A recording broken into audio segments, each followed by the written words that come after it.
फिर से आप लोगों के नए क्लास में स्वागत है। दोस्तों आज हम लोग बात करेंगे एक बहुत ही इंटरेस्टिंग टॉपिक्स जिसका नाम है समरूप और सर्वांगसम। गाइज इससे पिछले क्लासेज में हम लोग समरूप और सर्वांगसम के कुछ हिंट्स ले लिए हैं। तो गाइज उससे रिलेटेड एक एक्सरसाइज 6.1 है, उसको सॉल्व करते हैं। तो गाइज देखिए, इससे पिछले क्लासेज में हम लोग समरूप और सर्वांगसम को इसके बारे में हम लोग जानकारी प्राप्त कर लिए हैं कि समरूप क्या होता है और सर्वांगसम क्या होता है। गाइज अगर आप यदि नए हैं तो चैनल को लाइक कीजिए, सब्सक्राइब कीजिए और शेयर कीजिए। और इससे पिछले क्लासेज जो आप सर्वांगसम और समरूप के बारे में जानकारी लेना चाहते हैं कि सर्वांगसम क्या होता है, समरूप क्या होता है, तो गाइज इसका लिंक, क्लासेज का लिंक डिस्क्रिप्शन में दिया हुआ है, वहाँ से आप लोग जानकारी ले सकते हैं। तो गाइज चलिए चालू करते हैं। देखिए यहाँ पे समरूप और सर्वांगसम, समरूप का मतलब होता है समान रूप, सर्वांगसम का मतलब होता है सर्व अंग सम, यानी सभी अंग उसके समान हो, उसको क्या बोलते हैं, सर्वांगसम बोलते हैं। गाइस सर्वांगसम का मतलब ये होता है कि जैसे मान लो एक त्रिभुज है, इस त्रिभुज के अगर आप सर्वांगसम बनाना चाहते हो, यह त्रिभुज जब सर्वांगसम होगा जब तब, जैसे कि या इस वाले त्रिभुज को उठाकर अगर इस त्रिभुज पर रखते हैं तो ये त्रिभुज को पूरी तरह से अगर ढक लेता है तो ये त्रिभुज क्या है, ये त्रिभुज सर्वांगसम है। गाइस सर्वांगसम का अगर आप क्लासेज लेना चाहते हो और फुल ट्यूटोरियल लेना चाहते हो, जैसे इसका कंडीशन होता है SAS यानी side angle side, angle side angle. Guys SSS side side side. तो गाइज ये सब कंडीशंस हैं इसके। तो गाइज अगर आपका सर्वांगसम का फुल ट्यूटोरियल लेना चाहते हो, फुल क्लासेज लेना चाहते हो, तो आप कमेंट कीजिए और इसके फुल क्लासेज होंगे। तो गाइज आज इस 6.1 NCERT के 6.1 गाइज एक्सरसाइज है, उसको हम लोग सॉल्व करेंगे। तो गाइज इसमें समरूप और सर्वांगसम का वैकल्पिक प्रश्न दिया हुआ है, उसमें क्या करना है हमको, उसमें fill in the blanks. Guys उसमें दिया हुआ है फिल इन द ब्लैंक्स, उसमें क्या करना है हमको, समरूप और सर्वांगसम बताना है कि ये चीज़ें समरूप होगा कि सर्वांगसम होगा। तो गाइज चलिए हम क्वेश्चन को देखते हैं कि क्वेश्चन में क्या बोल रहा है और कैसे उसको सॉल्व करेंगे। देखिए गाइज ये 6.1 प्रश्नावली है। गाइज इसमें दिया हुआ है कि कोष्टक में दिए हुए शब्दों में से सही शब्दों का प्रयोग करते हुए रिक्त स्थानों को भरें। सही शब्दों का प्रयोग करते हुए रिक्त स्थानों को भरें, यानी इसमें से ये जो आपको क्वेश्चंस दिया हुआ है, 4 क्वेश्चन इसमें दिया हुआ है, इसमें फिल इन द ब्लैंक्स यानी खाली स्थान को क्या करना है हमको भरना है, यानी रिक्त स्थान को क्या करना है भरना है।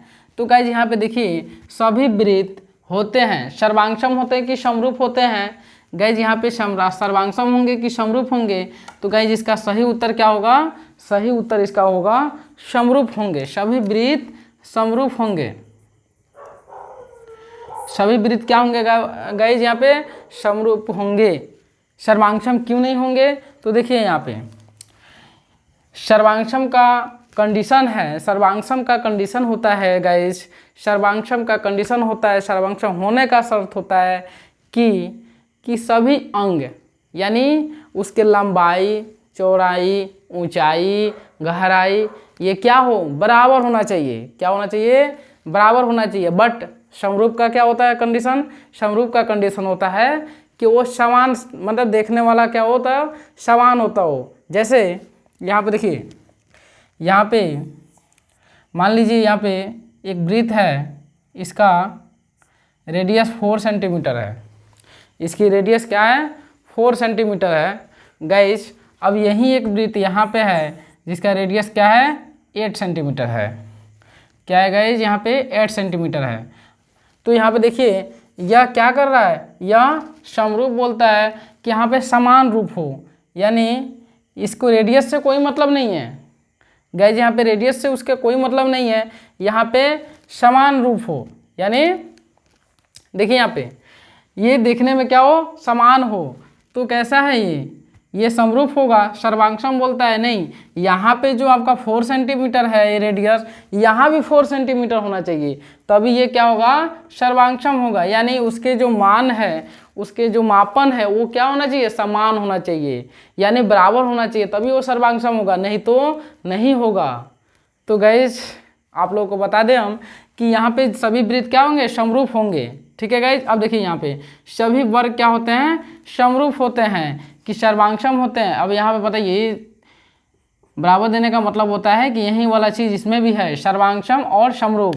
तो गाइस यहाँ पे बताइए क्या होंगे, सभी वर्ग क्या होंगे, सर्वांगसम होंगे कि समरूप होंगे, यानी ये भी समरूप होंगे, समरूप होंगे। अब यहाँ पे देखिए ये समरूप क्यों होंगे, मान लीजिए कोई वर्ग होता है, वर्ग का लंबाई चौड़ाई क्या होते हैं, ये बराबर होते हैं, यानी सभी भुजा इसके क्या होते हैं, बराबर होते हैं। जितना ये मान लीजिए 10 सेंटीमीटर है, ये 10 सेंटीमीटर है, ये भी 10 सेंटीमीटर, ये भी 10 सेंटीमीटर, तो ये क्या हो जाएगा, ये एक वर्ग हो जाएगा।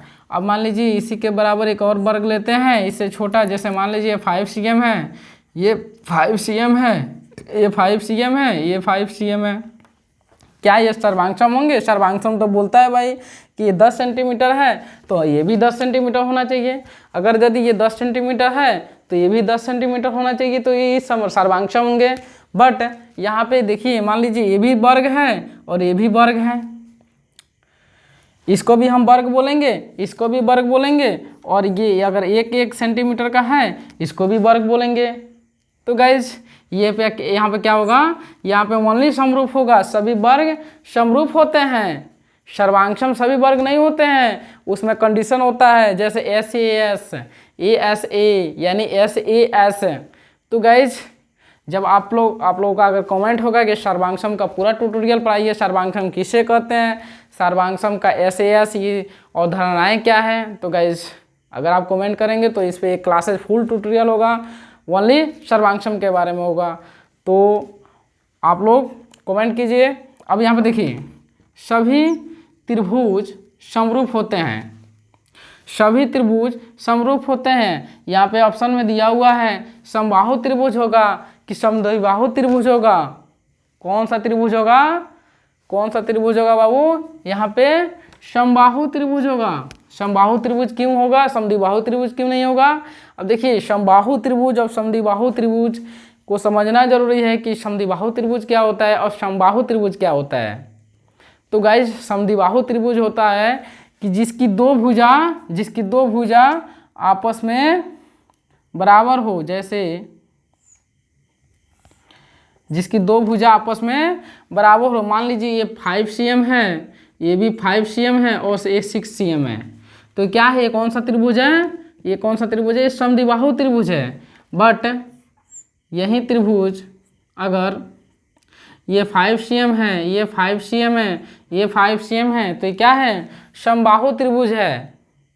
गाइज ये समरूप का मतलब होता है समान, यानी जैसे ये है वैसा ही ये होना चाहिए। और इसका एक और कंडीशन होता है समरूप होने का, उसके संगत कोण आपस में बराबर हो, उसके संगत कोण क्या हो, बराबर हो, और उसकी जो भुजाएं हैं वो क्या हो, समानुपातिक हो, यानी अनुपात में हो।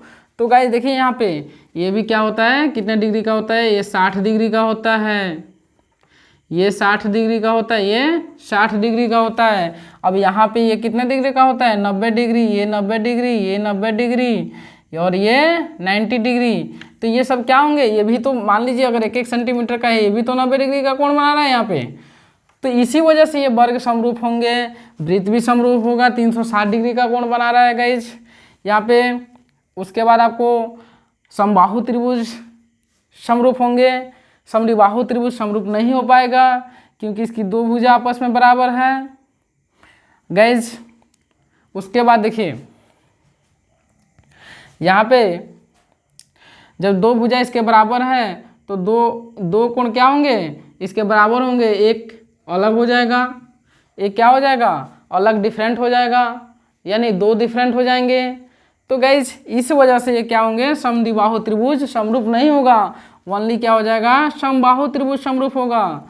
गाइज समद्विबाहु त्रिभुज सर्वांगसम हो सकता है, उसके जो सर्वांग का कंडीशन है एस ए एस, तो यू लगाने के में समबाहु त्रिभुज सर्वांग हो सकता है, बट यहाँ पे ओनली समबाहु त्रिभुज ही समरूप होगा। गाइस जब देखिए यहाँ पे फोर्थ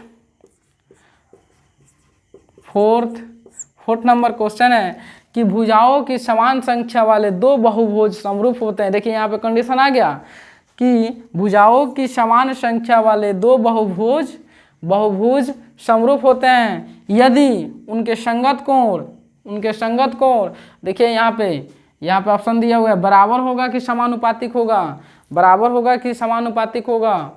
गाइस यहाँ पे कंडीशन दिया हुआ है कि भुजाओं की समान संख्या वाले दो बहुभुज समरूप होते हैं यदि उनके संगत कोण बराबर हो। क्या हो गाइस? उनके संगत कोण बराबर हो, इनके कोण क्या हो? बराबर हो। ये 5 इनके संगत कोण बराबर हो। गाइस उसके बाद उनकी संगत भुजाएं 5/5 उनकी संगत भुजाएं क्या हो? समानुपातिक हो। समानुपातिक का मतलब होता है एक ही अनुपात में हो। जैसे यहाँ पे देखिए, यहाँ वर्ग की ये भुजा है, मान लीजिए ए बी सी डी, ठीक है। अब ए बी कितना है? 10 है, और ये भी कितना है? सॉरी, इसको पी क्यू आर मान लीजिए, पी क्यू आर एस मान लीजिए। यहाँ पे ए बी हो गया 10, पी क्यू कितना है?